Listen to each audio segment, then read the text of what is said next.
araw na lang, mga 3 araw, pa-4. Pipisa na to.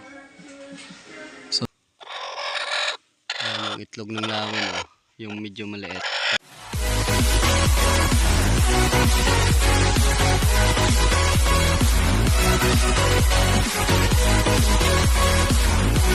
Magandang araw sa inyong mga idol. So, bali mga idol, i-update ko lang kayo sa pugad ng lawin. So, bali mga idol, kasi may mga nabasa na akong comment base sa in-upload ko na una kong upload, yung sa lawin nga, yung mga itlog na kinuha natin. So, may nagko-comment na hindi daw sa lawin yun, sa kuan daw, sa grass owl o yung kuwago daw. Pero sabi kasi ng mga idol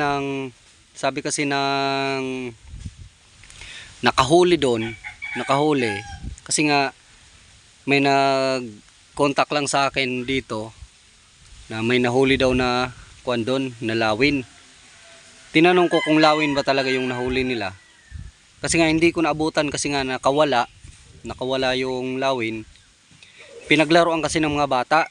May tali yun, may tali, tapos sa tali may nakalagay pang sunrocks, yung bote ng sunrocks. Kaya nung nakalipad, siguradong masasabit yun kung saan siya makadapo. Sigurado masasabit yung mga idol, kaya sigurado mamamatay lang yung lawin na yun. Kaya nga nagdesisyon tayo na kukunin na lang yung itlog.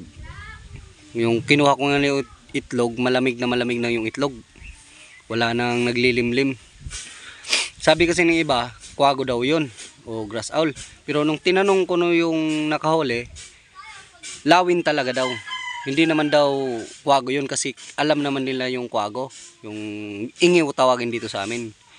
Ingiw, yung grass owl, ingiw tawag dito yan sa amin. Hindi daw yun kuwago, lawin daw talaga. Nagulat nga ako kasi yung pinagpugaran niya doon lang mismo sa damuhan lang. Pero hindi yun sa kuan talaga, nakaplat sa lupa. Medyo nakaangat din siya sa damo. Kasi wala nang, nakita nyo naman yung area, medyo kaunti na lang yung kahoy. Siguro doon lang siya na mugad. Pero sigurado daw sila na kuan yun. Tawag nito, yung lawin talaga, yung lawin. Siya nga pala, sa mga hindi pa nakapanood ng video, nung unang video, baka i-bash nyo nga ako.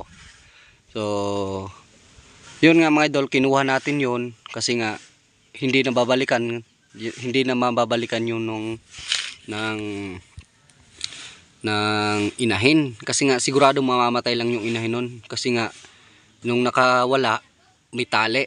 Tapos yung tali, siguro mga isang di pa yung tali. Tapos may nakakabit pang bote ng sunrocks. Sigurado masasabit yun kasi nga hindi na makabalik yun. Kaya mamamatay lang sigurado. Kaya nakakadesisyon tayo na kukunin lang natin yung itlog. Kaya yun, ito pinalimliman natin sa manok. So, inilawan natin, malapit na ding mapisa. So, update ko din kayo pag nakuha na to, pag na ilawan ko pag gabi. Ilawan ko sa paggabi kasi makikita mo talaga yung laman ng itlog kung buhay siya. So update ko na lang kayo niyan. Siya nga pala mga idol, kung bago lang sa channel na to, huwag mong kalimutang mag-like, comment, and subscribe. At pakipindot rin ng notification bell para updated kayo sa susunod pa nating mga video. So mga idol, ito na yung kuha natin, itlog ng lawin. Ayan. Palilimliman natin to sa manok. So, kailangan natin tong mapapisa. So, papakita ko sa inyo malapit na to mapisa. So, papakita ko muna sa inyo. Ilawan natin. Adi na. Ilawan natin mga idol para makita natin kung... Ayan mga idol, tingnan nyo. Lapit. Ayan. Ayan. Pag ganyan malapit na to, mga ilang kuan na lang to. Araw na lang to, mapipisa na to. Oh, ayan, parehas. Wow. Oh, mabuti. Tatlo. Tatlo sila parehas. Ayan. Dali na lang. Araw na lang. Mga 3 araw, paapat. Pipisa na to. So, sana buhay pa to. Kasi hindi na nga binalikan ng kuwan mga idol. Hindi na siya binalikan ng inahin. Kasi nga nahuli yung inahin. Yun, di rin makabalik yung inahin kasi parang na-trauma na siguro. Tsaka may tali mga idol, may tali. Tapos mahaba yung tali. May nakakuan pa. May nakalagay pang bote ng Sondrox. Tinali pa sa bote ng Sondrox. Nung nakalipad, so siguro pag makakuan yun sa kahoy, masasabit yun. Sigurado mamamatay lang yun. So sigurado hindi na to binalikan. Kaya kinuha na natin. So plan B na lang to kung mabubuhay na natin to. Kung kaya nating mabuhay. O kung mapisaman siya. So ito lang yung paraan natin para makuha to. Masalba natin. So ito. Sa manok na lang natin to ipapalimliman. So update ko lang kayo nito. So tara. So ayun mga idol, umalis na yung manok. Ito. Tingnan nyo. Medyo may kaliitan na siya sa itlog ng manok. Ayan. Dito lang natin lalagay. Babantayin din natin to para sigurado mapisa talaga siya. Bantayin din natin yan.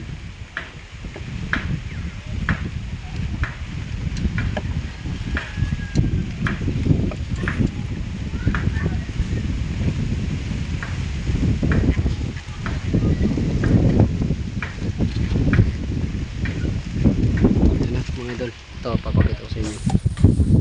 Ayan na. Ayan yung tatlo sa gitna. Babantayin lang natin yan.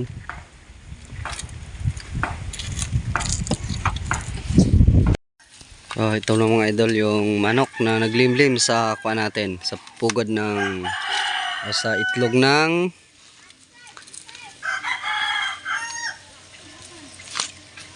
lawin. Ayan.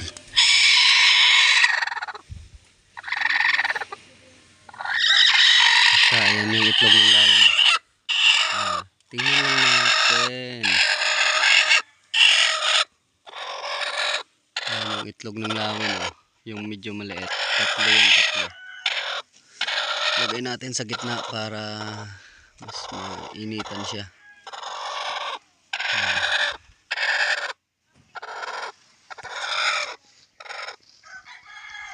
Ayan. Sana mapisa mga idol.